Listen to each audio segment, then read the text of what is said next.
Morning, Shane. G'day, Chris. How are you today? I'm not too bad, mate. Yeah, I just got back from a couple of weeks of leave in Bali, so I'm still adjusting to the cold weather after 30 degrees for 2 weeks. So yeah, it's been okay. Good to hear, mate. And certainly lots happening in the world too. And today I'm looking forward to digging into a bit of it. It's going to be fun. Yeah, there is definitely. Excellent. So let's get into it. Key points, I suppose. We decided to change the format a little bit. Shane and I were just joking that the A team's in today.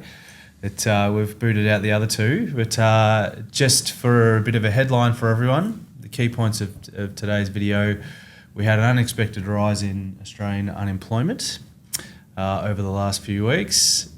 We just wanted to touch base on the 2024 federal budget, and then I think really this has been a topic that has continued to dominate almost financial newspapers and conversations and like water cooler barbecue conversations is interest rates. And I guess primarily for those of us who live in Australia, it's pretty important what happens here, but then also what happens in the US. Agreed. Well, I think all these 3 points here have there's a correlation or link between all of these points, right? And the unexpected rise in unemployment, it's still baffles me a little bit that we look for unemployment to increase. But as we know, the Reserve Bank, one of their key metrics is the unemployment rise, which is a key indicator that the economy is slowing.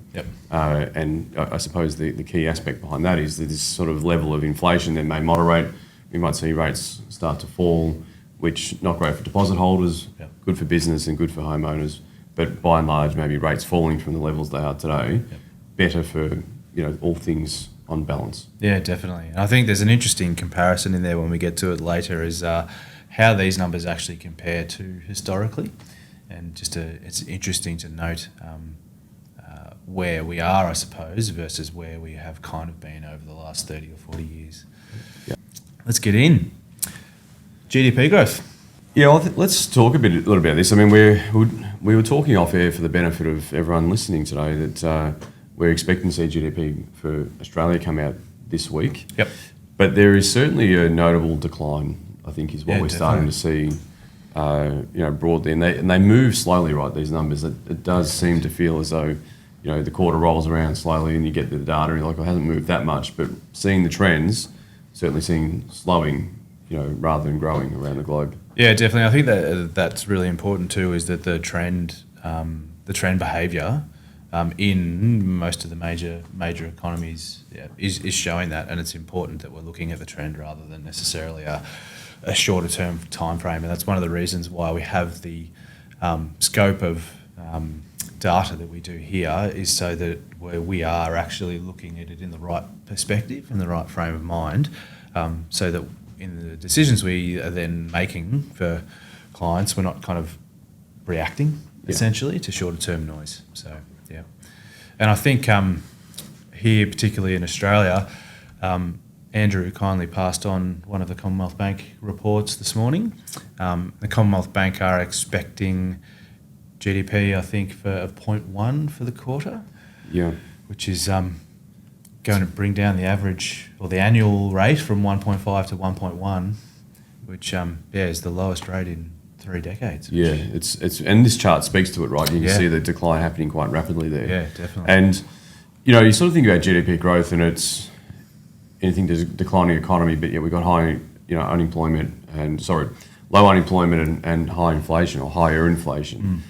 But again, the data takes a little while for it to all kind of catch up. And if you look at and we'll see data later in regards to equity markets are largely perceiving some of this information as positive. Yeah, correct. In that, perhaps we're at the lower end of the cycle from economic slowdown.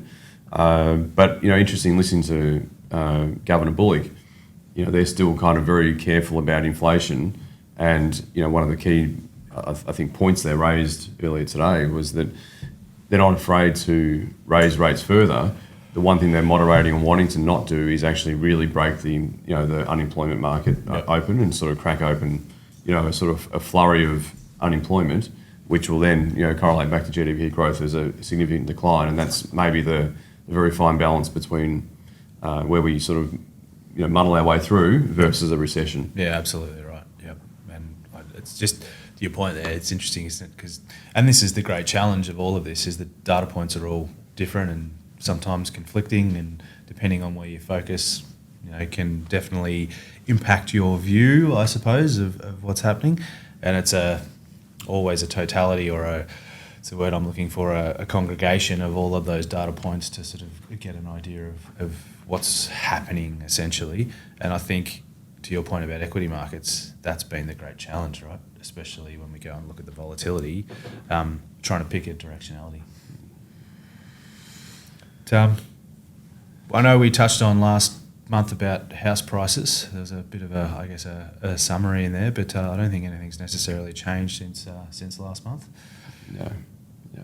Inflation across G3 economies, as we are kind of talking about, we've obviously seen those come down over the last 12 to 18 months, and really it's where to from here, or the last mile as they're calling it. Yeah, and it feels I'm really curious to see how it does play out insofar as, we've hit this sticky point, inflation's, getting stuck at this sort of level above 3%, and even the last monthly read was slightly higher than what markets were hoping for. And, that catches the headline, but then when you kind of, again, lower the noise, and not to suggest that number is real, but the RBA, the governments look at the quarterly read, not the monthly reads. Yep. So, I think really the key data point that will come out in the next month is the quarterly read on inflation for Australia. And if that is, meaningfully higher than what we've seen, like last month we were 3.6, it was 0.1 higher than what was expectation. But there were some anomalies in there. It only catches 60 to 70% of the full basket on a monthly read compared to the quarter. Yep. So, I think we need to pause our sort of noise around inflation until we see the proper data in about a month, Yep. I feel. Yeah, interesting. I think Michelle Bullock sitting in front of the Senate this morning and definitely echoing those thoughts, right, in terms of wanting to look at the quarterly data, which makes absolute sense. You want the full basket, so you want the full set of information to make your decisions. Yeah. And I guess this sort of chart that we've just pulled up now kind of walks through that, right? She's said the RBA wants to get inflation back to 2 to 3%, but to your point before, wants to make sure that the jobs market stays strong. Yeah, and look, maybe just to that point a little bit, I mean, the Reserve Bank's got a very difficult job, and I think Governor Bullock's doing a really good job at this point in time, I feel, because, the reality is that they can use interest rates as a very blunt instrument to impact part of the economy, Yep. but there are inflationary pressures that are geopolitical today Correct. that the Reserve Bank can't influence. Yep. So, I'm sure they're not necessarily explicitly saying some of that stuff, but I have no doubt at all those geopolitical factors, a la, wars in the Middle East, for example, Yep.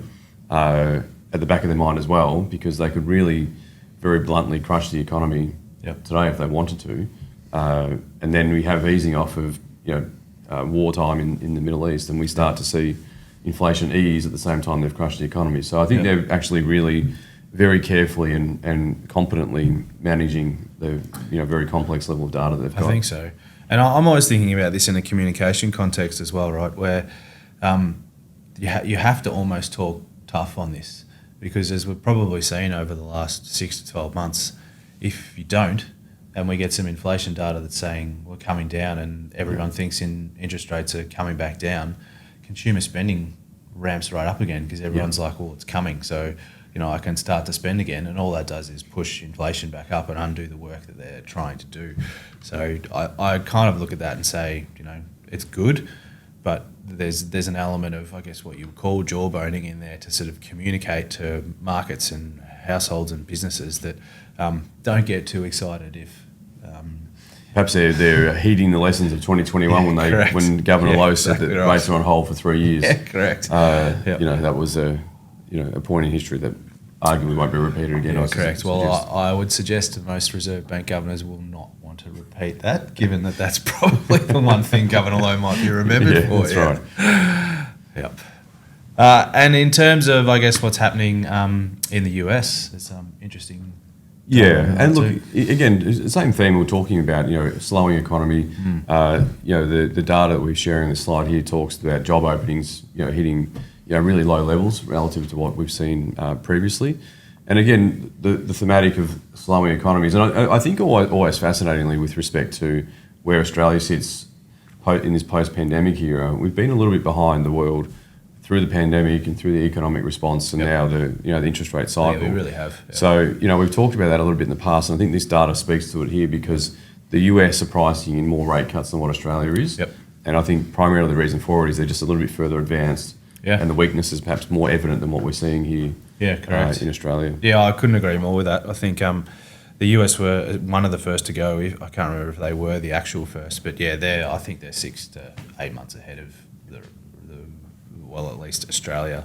Yeah. Suppose maybe not in Europe because they've had things a little bit worse in some contexts. But couldn't agree more on But it probably explains a little bit. I often get asked the question, why the US factoring maybe 2 to 3 rate cuts over the next 6 to 12 months, and Australia's talking about maybe 1. Yep. And I think that kind of speaks a little bit to it. Our data has just been a little bit lagging the world. Yep. And that's one of the things I guess we are kind of looking to as well, is that if we see these things in the US and is Australia following that path?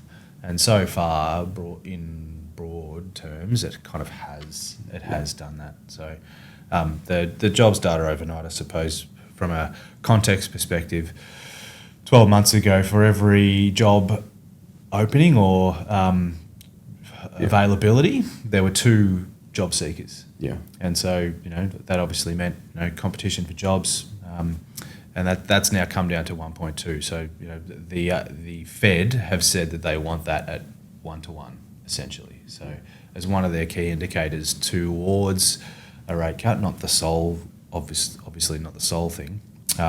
It's very, very interesting. It says a lot about the US jobs market.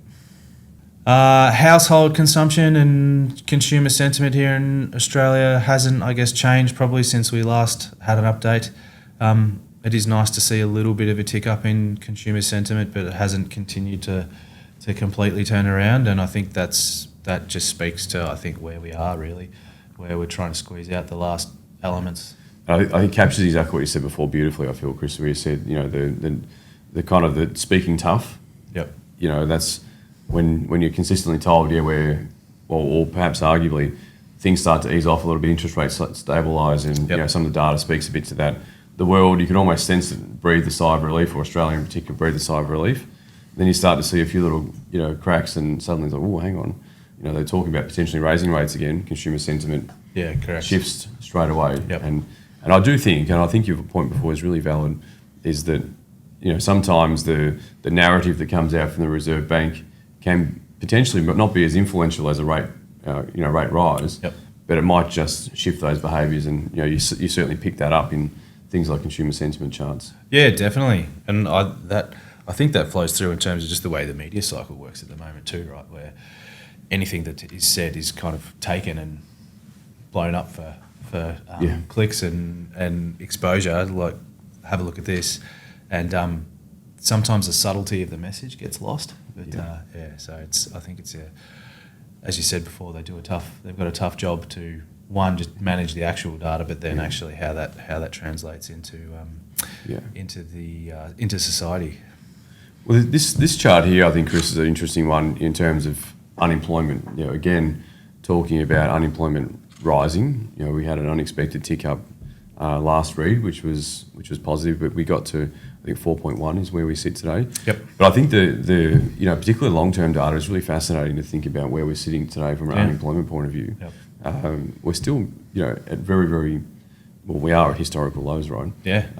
And again, I find it interesting in that we look for unemployment to go up, but again, it's signs that perhaps things are slowing down a little bit. And interestingly, I actually did a bit of reading in regards to why the tick up in unemployment.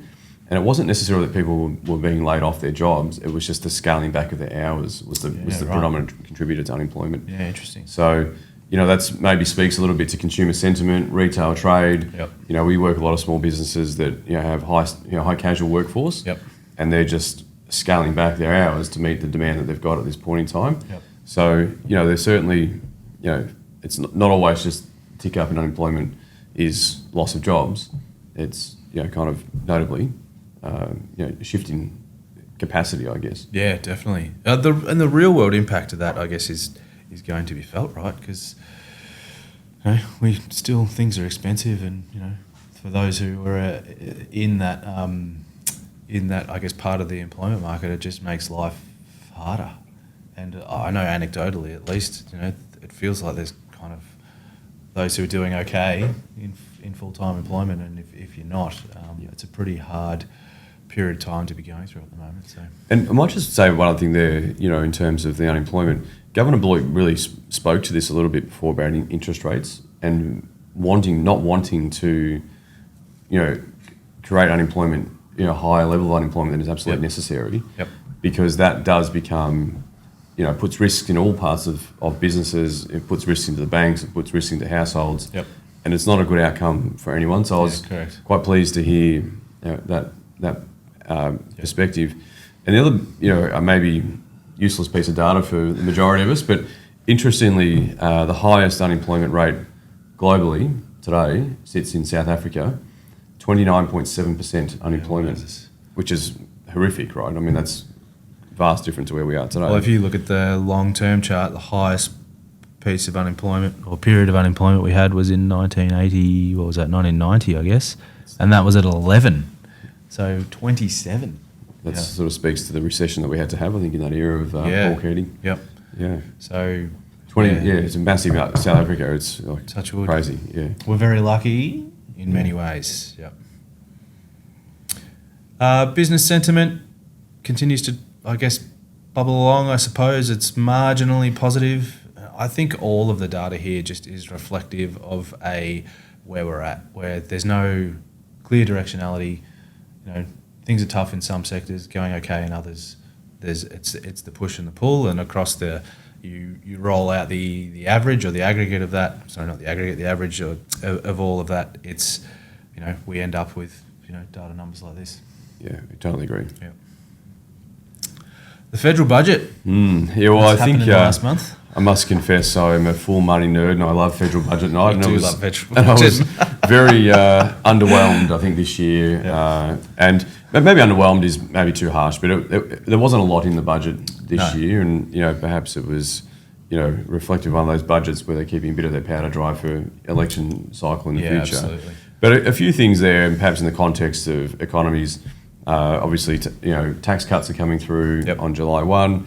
They were watered down a little bit or changed a little bit from what was previously proposed. Yep. But having said that, every household that pays income tax today will feel, some relief from a tax cut perspective, and they're quite meaningful, as you see on this chart. They're not insignificant when it comes to, no, absolutely, rate, taxation relief. Yep.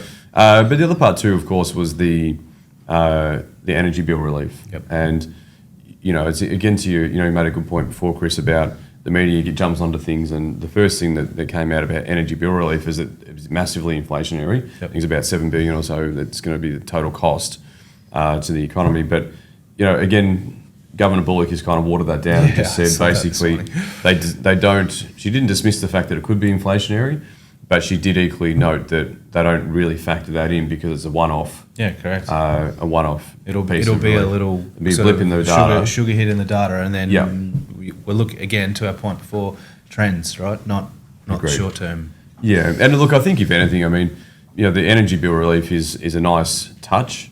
I felt perhaps it would have been nicer to see those households who perhaps need it more were given a bit more as compared to every household gets the energy bill relief. Yep.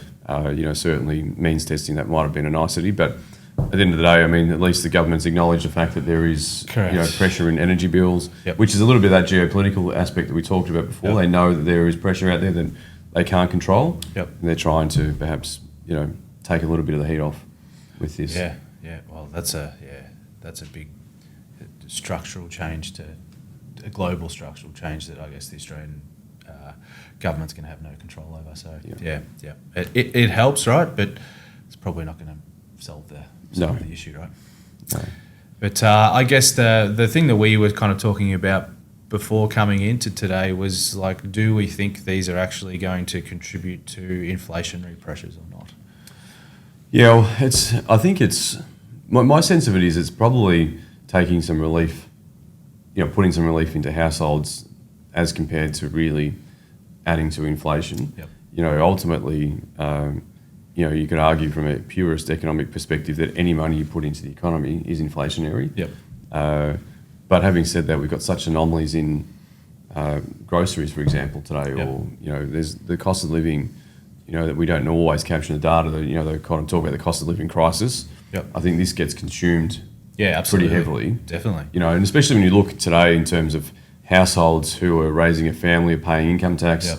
There's a lot of retirees today who have kind of transitioned out of the tax system Yep. and now not paying tax, who won't benefit from this relief. That's another. You've just opened Pandora's box there, mate. That's a whole nother conversation. It is a huge conversation, right? But kind of just putting some context around where where the tax cuts will be, providing the most impact. So I think I don't feel as though the tax cuts are a reason we'll see rates rise in the next little while. I think it's kind of needed. And yeah, absolutely. I think to your point is right in the sense of working households, right? I keep thinking about coming back to this chart with the savings ratio. Is given how low the savings ratio is, I agree. I think those tax cuts will be eaten up in the cost of living increases. That then means people are more willing to pay the lift in prices. Is it going to then continue to help prices go up? Probably not, I think, at that level. But I'll be interested to see over the next couple of months as these roll through, I guess, what's happening with the savings ratio. And obviously, if that goes up, it's not going to be entirely as a result of tax cuts and obviously not the energy relief. But it'll be one to, I guess, sort of have a look at in that space. So... yeah, look, I love this chart, to be honest, Chris. I think it's a really good chart that, kind of talks to the practicalities from an investor's perspective. And, you made a great, sort of observation about data and how you interpret the data and what does it all mean. I think this speaks a fair chunk to this. And, our house view has been for quite some time now that, we muddle our way through this and have volatility, and we again are seeing signs of that today. Absolutely. You see a little bit of data that doesn't, hit in line with expectation. The instant response is bond and equity markets have volatility again. Yep. And that's exactly what we're sort of speaking to here in the middle line here. Yep. Major recession. Again, all the narrative is speaking to the fact that Governor Bullock again said today that we don't want to crack it too hard because she didn't use the word recession, but obviously we're talking about a GDP growth number of 0.1 Yep. for this quarter.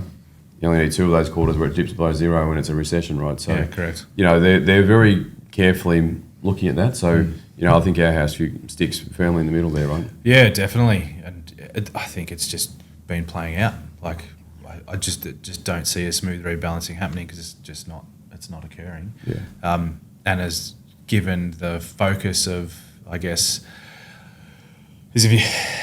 Another way to look at the federal budget outside of, I guess, the political aspect, which I tend to agree with you on, is that the government also haven't stepped forward and they haven't instituted a whole lot of change or money for people to spend, because the impact of that would be inflationary. Yeah. And they're well, in some ways, doing their bit to make sure that that doesn't sort of make things worse and push us towards a recessionary environment. So I guess if you think about policy and government policy and I guess RBA policy, it makes sense that we're going to muddle our way through, and then equity markets are just going to do what equity markets do, right? And bond markets in the same instance. Because if we flip over here to the bond markets I put in the returns for 5 years this month, just to give everyone a bit of a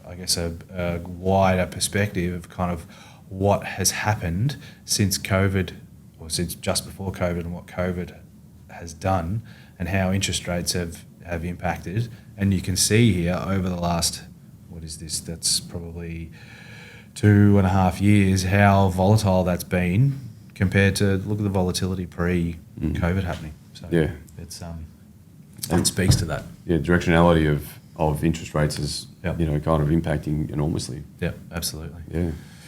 And then equity markets, we're looking at some pretty good numbers, I suppose. But again, you can see the level of volatility that's occurring around the world.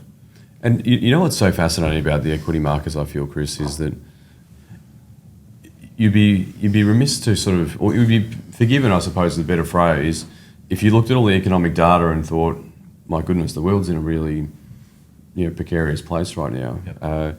The equity markets are still, as they always do, forecasting beyond the now. Correct. Yep. And, we talk about, inflation being higher, interest rates being high. Equity markets are still pricing in the fact that we've kind of muddling our way through to the worst of it all. Yep.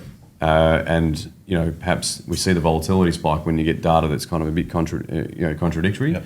But by and large, the trend is still shifting positive, right? Yeah. Yeah, I think on that front, really, everyone's just in a waiting mode, essentially. Yeah. How long is it going to take? It's not going to be the latter half of this year for rates to come down. It might be next year. All right, we'll bounce around based on the data, but everything else we're hearing is once that drops, yeah, as you said before, it's party time. Yeah, and I think the other side of it too is that the volatility is real, right? And we consistently talk about that with all of our clients about volatility in portfolios, and we have to expect it now. And we're seeing it all the time in equity markets, albeit the trend is high. But as also we've got a US election this year, which I do feel it'd be remiss of us not to factor that into volatility. Absolutely. Because irrespective of who wins, or probably more so if Trump wins, then the unknown or the X factor of what may or may follow will cause volatility until the markets figure out, well, are some of the policies that he's proposing likely to even get through Congress? Yep. And until that, kind of noise quietens down a touch, we will definitely see volatility, I think, in the equity markets. Couldn't agree more. I almost, we're getting very close to a point where the narrative in the media and therefore in the markets is going to really shift. So we're June, we've got a November election, maybe 4 to 6 weeks before it really starts ramping up. Yeah. I think he's probably been pretty quiet at the moment given the charges that he's been under. But I think we're all going to be quite tired of talking about him over the next. The one place he's not quiet on, Chris, is his social media account. He's relentless on there. I deleted it all because I was sick of hearing it all. So yeah. Oh, the best chart at the end of it all, Chris. Right. But I think this again, we always feel like we run the risk of being a broken record in this chart. But I think it's so pertinent that we keep highlighting it. Is that we talk about bond markets, equity markets, cash rates, all shifting on any given day. But the robustness of an asset allocation that speaks to all of those. And trying to remove some of the noise is essentially where the best investment outcomes take place. Yeah, correct. And ultimately, I guess that's why clients come to see us to make sure that we're managing all of that in an appropriate manner for their respective scenario. But yeah, I think we run the risk of sounding like a broken record, but the evidence continues to just back up the point of view. Yeah, totally agree. Yeah. I think it's easy to forget that sometimes when you're in the noise of it all. Yeah, and emotions drive our decision making, right? Absolutely. So your point there about evidence is absolutely spot on, right? Isn't it? Because the data doesn't lie. Correct. I'm sure it'll be there next month again. This chart. So I have just a forewarning that it'll still be there for those still listening there.